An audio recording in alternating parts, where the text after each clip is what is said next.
So, meine Damen und Herren, ich begrüße Sie sehr herzlich zur Eugen Böhm-von-Bawerk-Lecture hier im prächtigen Festsaal der Österreichischen Akademie. Es ist ein inspirierender Rahmen. Lassen Sie sich bitte nicht vom Deckenfresko zu sehr ablenken. Mit einer Eugen Böhm-von-Bawerk-Lecture halten wir die Erinnerung an einen bedeutenden österreichischen Ökonomen aufrecht. Böhm von Bawerk war mit Karl Menger und Friedrich von Wieser Begründer der österreichischen Schule der Nationalökonomie.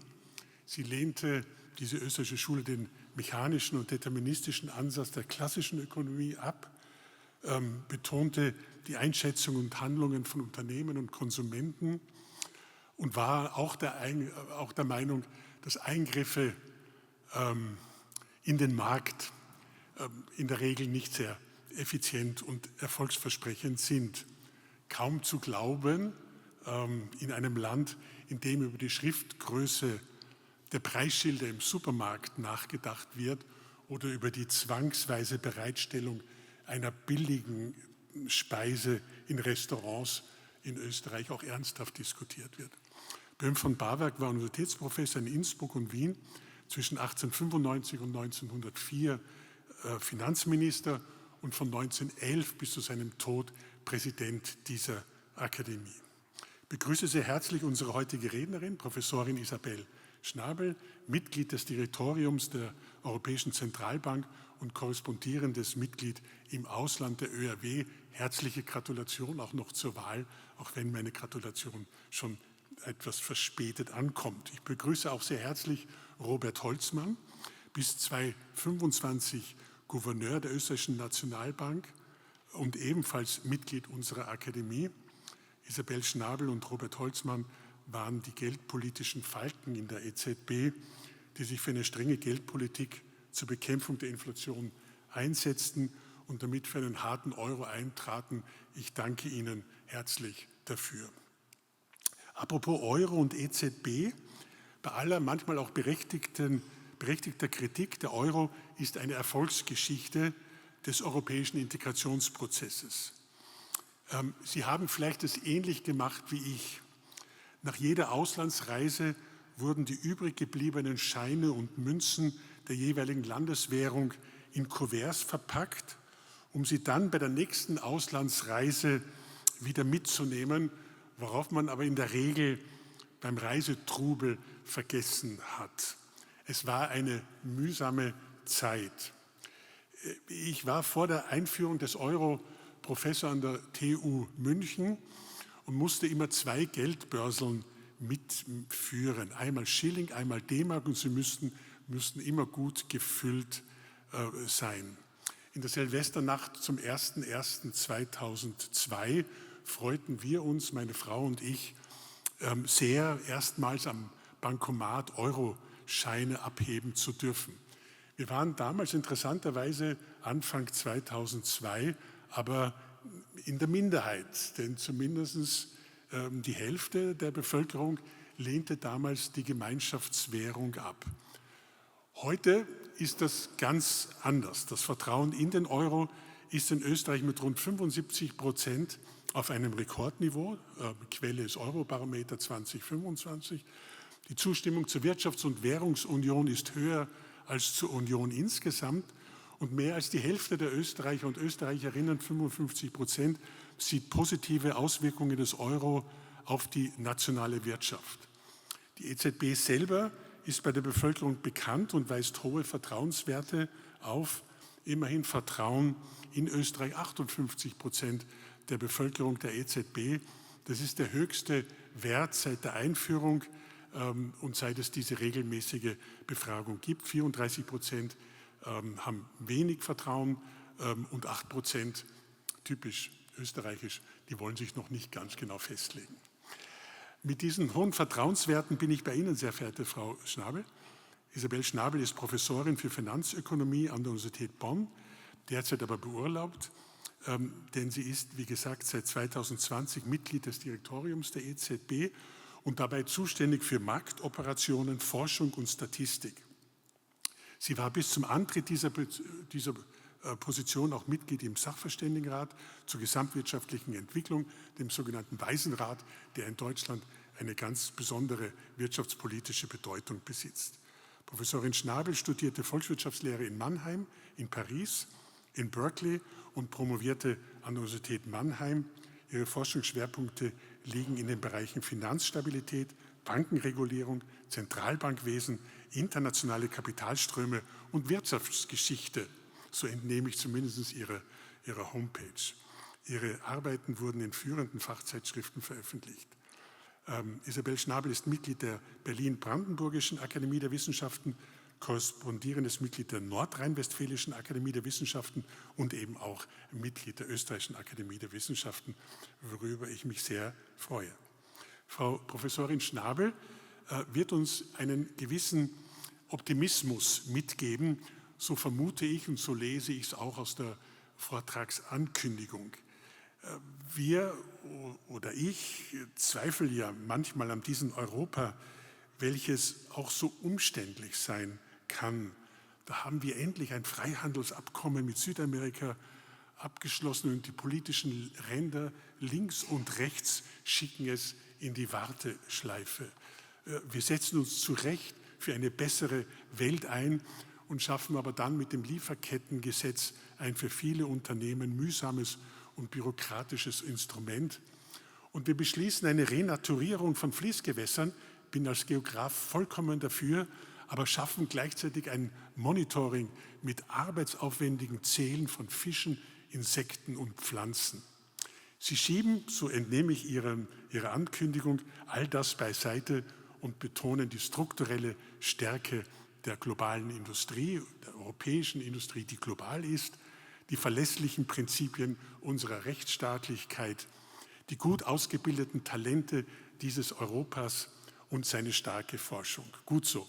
Optimismus ist, glaube ich, die einzige Antwort auf die Tristesse des gegenwärtigen geopolitischen Geschehens. Ich wünsche Ihnen allen, meine Damen und Herren, einen inspirierenden Vortrag, der auf Englisch gehalten wird, damit wir die Welt mitnehmen können, die sich heute hoffentlich hier versammelt hat, und gute Gespräche beim anschließenden Empfang hier und dann in unserer Aula, die von Robert Holzmann geleitet wird. Wenn ich im Zuge des Vortrages den Saal verlasse, dann hat es nichts mit Desinteresse zu tun, sondern leider mit einer anderen Verpflichtung. Meine Damen und Herren, ich danke Ihnen sehr, dass Sie gekommen sind, hier in die Österreichische Akademie der Wissenschaften.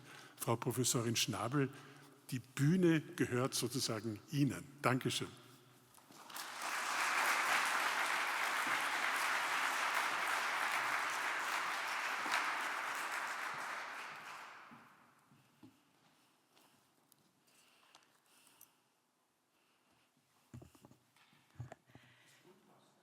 Wunderbar. Dear President Fassmann, dear Robert, ladies and gentlemen, I'm deeply honored to hold the Eugen Böhm-von-Bawerk-Lecture of the Austrian Academy of Sciences today. Tomorrow, the European leaders will hold a retreat to discuss how Europe can strengthen the single market and boost its competitiveness. This is the perfect moment for me to share my own perspective on these issues. We are living through a period of radical transformation. Technological progress is accelerating alongside profound geopolitical shifts, rewriting the rules that have governed global growth, trade, and security for decades. In this polarized world, Europe is often portrayed as a continent in decline, squeezed between geopolitical rivals, held back by excessive regulation, and struggling to keep pace with rapid technological change. In my remarks this evening, I will argue that although this narrative is appealing in its simplicity, it is misleading. By many measures, Europe is among the regions with the highest quality of life, grounded in strong institutions, a high degree of social protection, and an exceptional capacity to adapt in times of crisis. Europe can build on these fundamentals to become even stronger. I will explain that the key is to unlock the full potential of the single market, one of Europe's most powerful assets, to deliver what Europe lacks today. Not talent, not ideas, not research, but scale. A 28th regime, and I will explain in more detail what that means, would be a true game changer in this respect. By giving firms seamless access to the entire European market, it would provide the scale needed to convert innovation into economic growth. It would allow Europe to compete as one economy rather than 27 and help create something Europe has long been missing, a true Made in Europe brand. As shown on my first slide, and by the way, you find the slides on the website of the ECB, Europe stands out globally for its quality of life, built on strong economic, social, and institutional foundations. Happiness and life satisfaction in Europe consistently rank among the highest in the world. And this goes beyond income or wealth. It reflects the broader conditions that allow people to live secure, fulfilling, and prosperous lives. Social protection, accessible public infrastructure, high-quality public education, and family support help turn economic prosperity into tangible improvements in people's lives. Health outcomes are particularly revealing, as shown on my next slide. A child born in Spain or Italy can expect to live more than 5 years longer than a child born in the United States, despite the United States spending a far larger share of GDP on healthcare than any other advanced economy.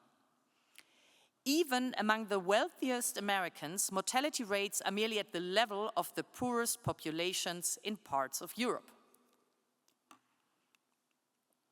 Europeans also benefit from strong institutions.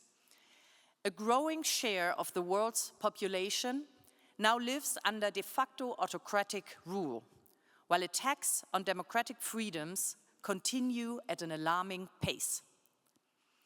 Against this backdrop, Europe's continued commitment to democracy, the rule of law, and institutional checks and balances underpin trust and policy credibility, while independent media ensure accountability and transparency.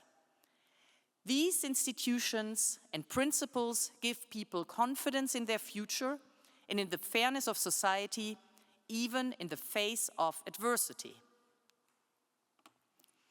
So, throughout its history, Europe has made deliberate choices about the kind of society it wants to be. But while these choices have resulted in better life outcomes, they have also weighed on GDP per capita, adjusted for the cost of living, which is one of the most used indicators of economic prosperity.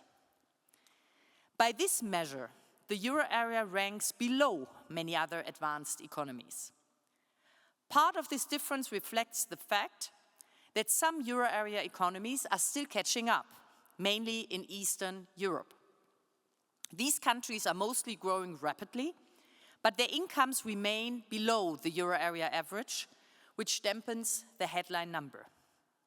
Yet, a substantial gap remains even for the more advanced euro area economies. Interpreting this gap requires careful analysis along 3 dimensions.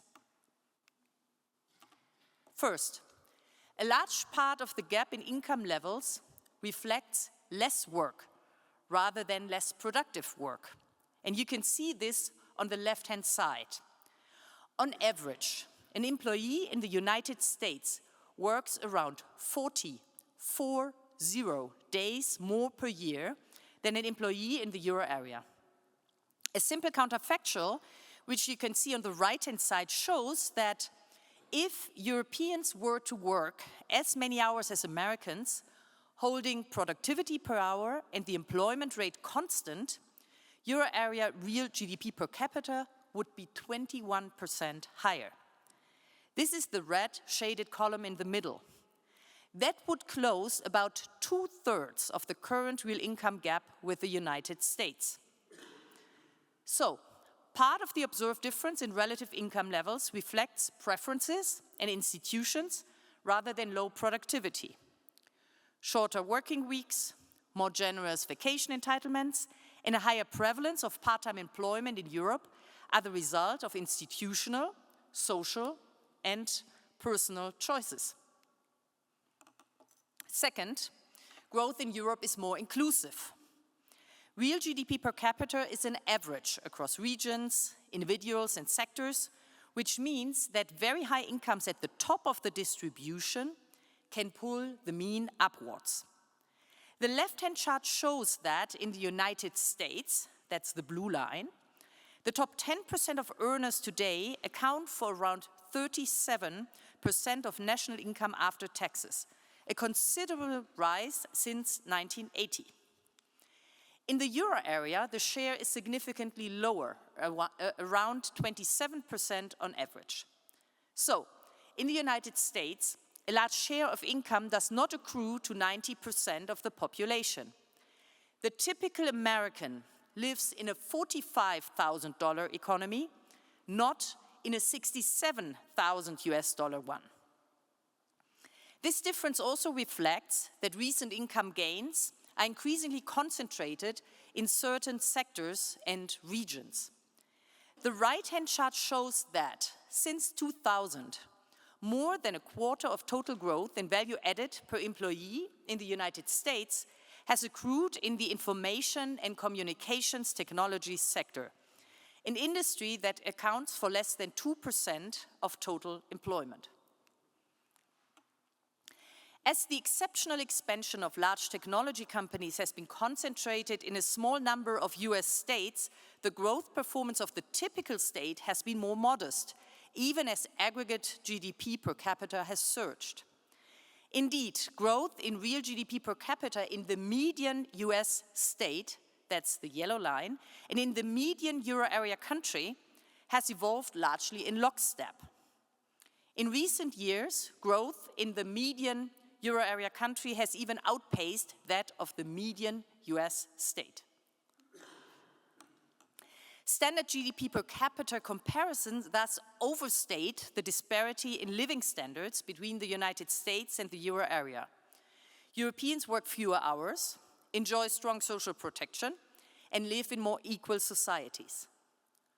But to protect these advantages, Europe needs sustained growth. And this growth is threatened by persistently weak productivity growth in the euro area, the third dimension. Over the past 3 decades, output per hour worked has risen more slowly than in several peer economies, reflecting less capital deepening, smaller firms, and the lack of diffusion of new technologies. This divergence in productivity growth has led to a gradual widening of GDP per capita gaps over time. As productivity growth is the key driver of sustainable improvements in living standards, closing this gap has rightly become a key policy priority in Europe. The benefits of addressing structural headwinds are clearly visible in parts of the currency union. Take the south of the euro area. A decade ago, this region was synonymous with crises, austerity, and soaring unemployment. Today, those countries are among the fastest growing economies in Europe and in the developed world. And you can see this on the left-hand side. The right-hand chart shows that they have also been attracting record levels of investment in recent years. Moreover, unemployment has been declining at an impressive pace, and financing conditions relative to Germany are as favorable as they have been since the global financial crisis of 2008, reflecting economic convergence and financial integration. As a result, these economies have been able to create space to reduce deficits without undermining the recovery, thereby supporting fiscal consolidation and improving debt sustainability. To a large extent, the current momentum in the southern periphery reflects a sustained improvement in underlying economic capacity. According to the European Commission, potential growth in Spain, Portugal and Greece is projected to be measurably higher than the euro area average in the years to come. Spain, for example, has emerged as a European leader in renewable energy. This has significantly reduced wholesale electricity prices, transforming the country into a European hub for the energy-intensive industries of the future. Ireland, meanwhile, has become a global hotspot for technology, pharmaceutical and life science companies.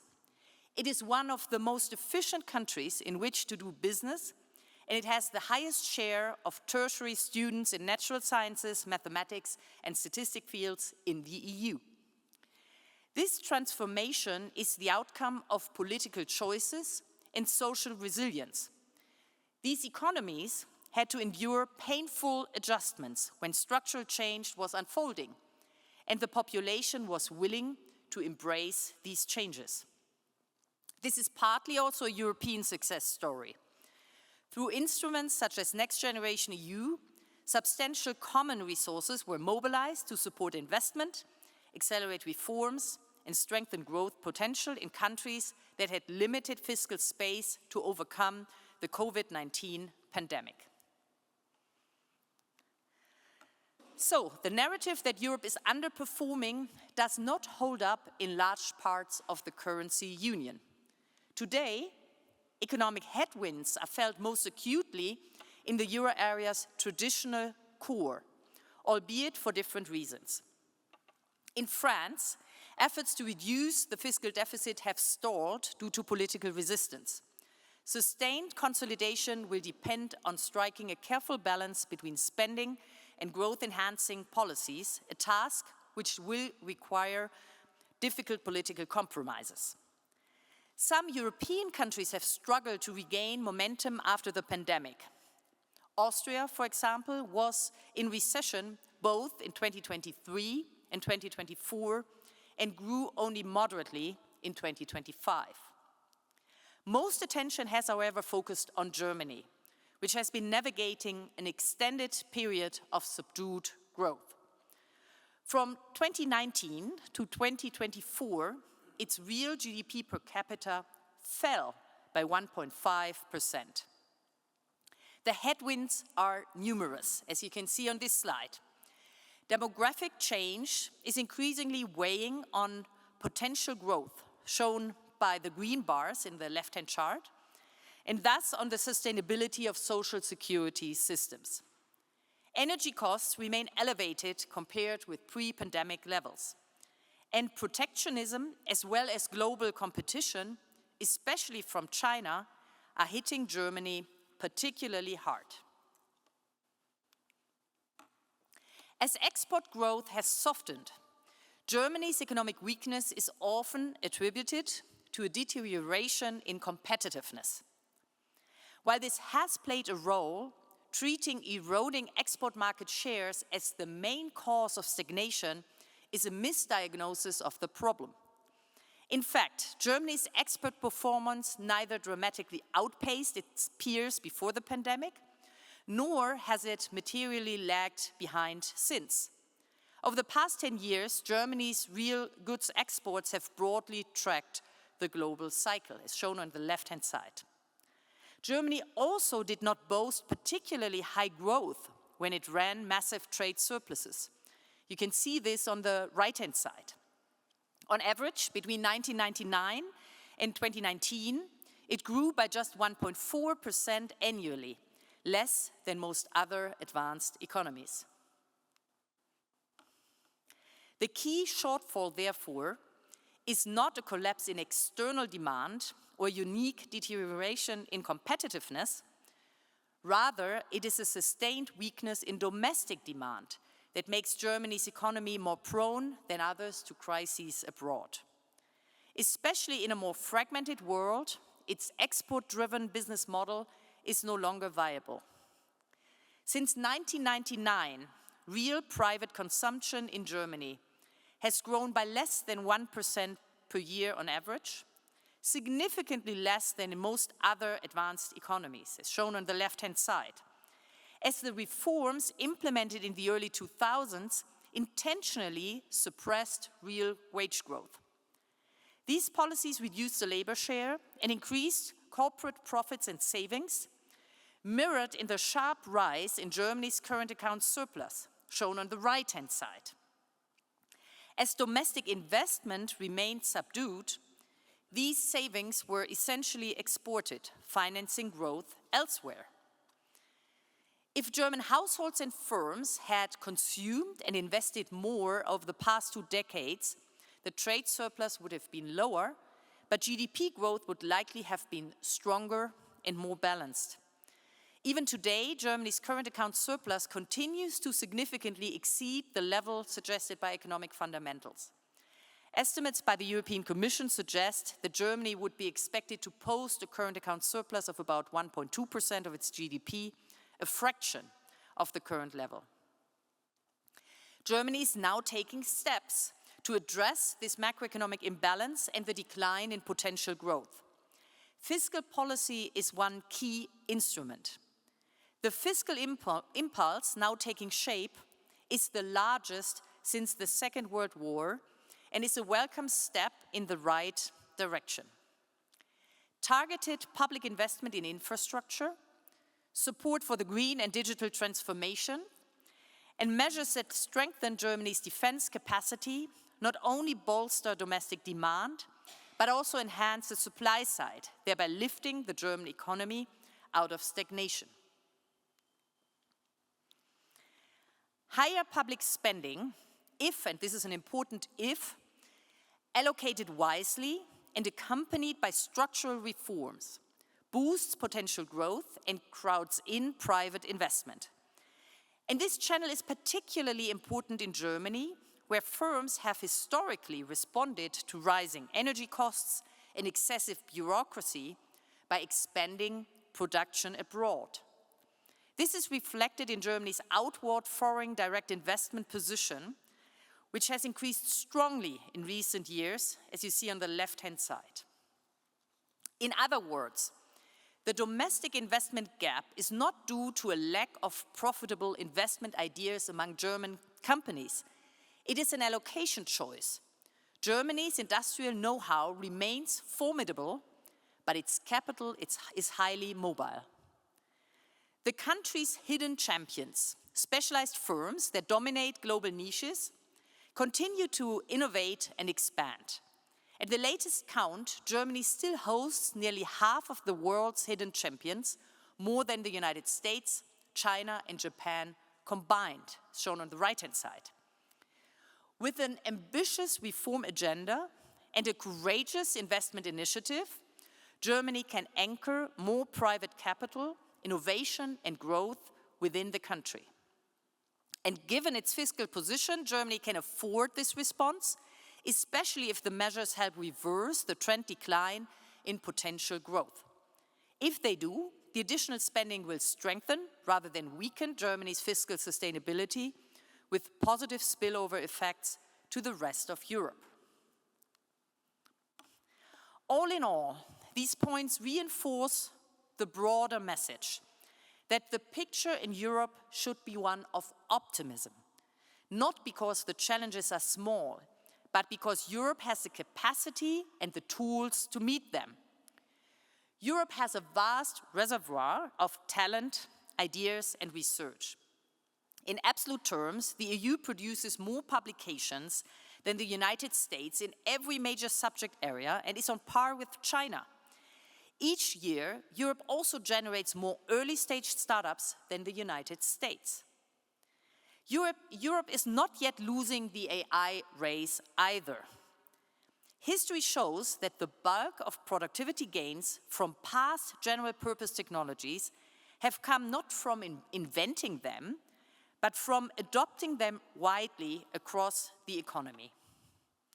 Europe has several large sectors, such as manufacturing, energy, healthcare, and public services, where AI adoption can deliver major productivity gains. Indeed, Europe's productivity gap with the United States widened in the early 2000s, not because Europe stopped innovating, but because it was slower to adopt information and communications technologies. One key reason was that investment in ICT involves high fixed and organizational costs, which US firms operating in a large integrated market were able to spread over a broader customer base. In the United States, firms with more than 250 employees account for almost 60% of total employment. In many Euro area countries, this share is closer to 20%. In other words, Europe's problem is a lack of scale. Despite decades of integration, regulatory and administrative barriers still obstruct the free movement of services and goods through the single market. These internal barriers are estimated to be equivalent to tariffs of 96% of services and 67% for goods. Some industries, such as food production and construction, face even greater hurdles. As a result, in the services sector, which accounts for some 75% of total gross value added, intra-EU trade is no higher than trade with non-EU countries.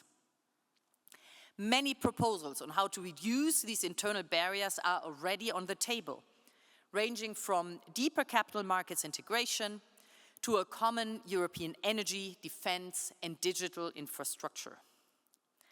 The most powerful idea is the creation of a 28th regime, a unified European corporate framework open to firms of all sizes and sectors. For decades, the single market has been built primarily through harmonization across the 27 national systems. In many areas, this approach has worked well, but in others, it has reached its limits, as we have seen with the proliferation of national gold plating in the transposition of EU directives. In particular, business founders today still need to navigate a complex patchwork of legal systems, corporate codes, and regulatory regimes. This fragmentation acts like an internal tariff wall, making it costly and difficult to expand across borders, especially into smaller countries. Thereby, it discourages growth and ultimately slows innovation. The result is that too many European firms remain too small, while startups often choose to become American companies the moment they start to grow.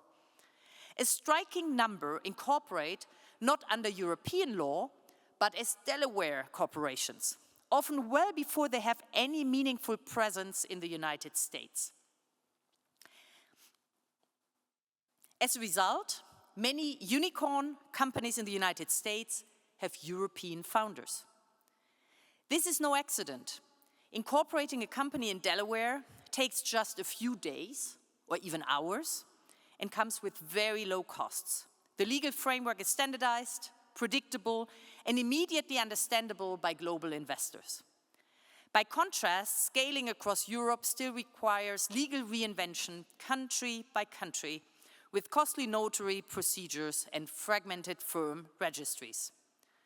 Moreover, while funding in Europe is relatively abundant at the founding stage, it is much more difficult to obtain in the growth and exit phases. Initial public offerings often yield unattractive pricing due to the lack of a liquid market, which encourages new European companies to look for funding elsewhere. The consequence is that while Europe excels at generating ideas and building startups, it struggles to keep them in Europe as they grow. A 28th regime can change that. The concept is simple. Under a 28th regime, a company could choose to incorporate as a genuinely European firm, which European Commission President Ursula von der Leyen recently referred to as EU Inc. That company would operate under a unified set of rules for core elements of company law, governance, shareholder rights, and employee financial compensation. The incorporation process would be quick, cheap, and fully digital. Participation would be voluntary, and the regime would be open to companies of all sizes in all sectors. And that openness matters. It is neither possible nor desirable to predict which technologies, firms, or industries will drive Europe's growth in the future. And it would be counterproductive to limit the regime to young firms, as its very purpose is to enable firms to grow and succeed. By offering firms a truly European corporate framework, the regime would lower barriers to cross-border activity, make it easier to raise capital and attract talent, and allow innovative companies to scale more quickly across the Union. To achieve this, the legal implementation is critical. Ideally, the 28th regime should be established through an EU regulation that is directly applicable across all member states. Otherwise, Europe risks ending up with 27 versions of the 28th regime, recreating the very fragmentation it seeks to eliminate. A 28th regime would complement national systems, not replace them. It is not an attempt to harmonize labor markets or social security systems. These would remain in national hands. Nor is the 28th regime a backdoor to tax harmonization. Corporate tax rates, tax bases, and other aspects of fiscal policy would continue to be determined by member states. Its purpose is narrower in focus, to remove unnecessary legal fragmentation and uncertainty for firms that wish to expand across borders, and to make European companies as attractive to global venture capital, private equity, and institutional investors as Delaware corporations are today. The 28th regime would thus help ensure that the next generation of European companies remain European, not just in terms of where ideas are created, but also where value is built. This would help boost innovation and ultimately productivity growth, which has long been Europe's Achilles heel. Reigniting it is essential for sustaining prosperity in an aging society and a fragmenting world. I would like to conclude with a simple point. Europe is a continent with huge potential. Despite the challenges we face, it remains one of the most prosperous, innovative, and socially cohesive regions in the world. Europe leads the way in quality of life, excels in scientific output, and sets global standards in environmental protection. Europeans are bound together not only by treaties and regulations, but by shared values, multilateral cooperation and respect for democratic institutions and the rule of law. In a world increasingly drifting towards autocracy, Europe's institutional integrity is a significant asset. It makes Europe one of the most attractive places in the world to live, work, and invest, offering stability, predictability, and opportunity to people and businesses from across the globe. Europe's central challenge is not a lack of ideas or talent. It is a lack of scale, and Europe has the power to change that itself. The 28th regime offers a concrete and powerful way to address this problem, a framework that allows innovation to thrive, firms to scale, and productivity to rise. By helping to build a truly frictionless single market, it can establish a Made in Europe brand for companies that stands for innovation, excellence, and legal certainty. And that is the narrative that Europe needs to reclaim. Thank you very much for your attention.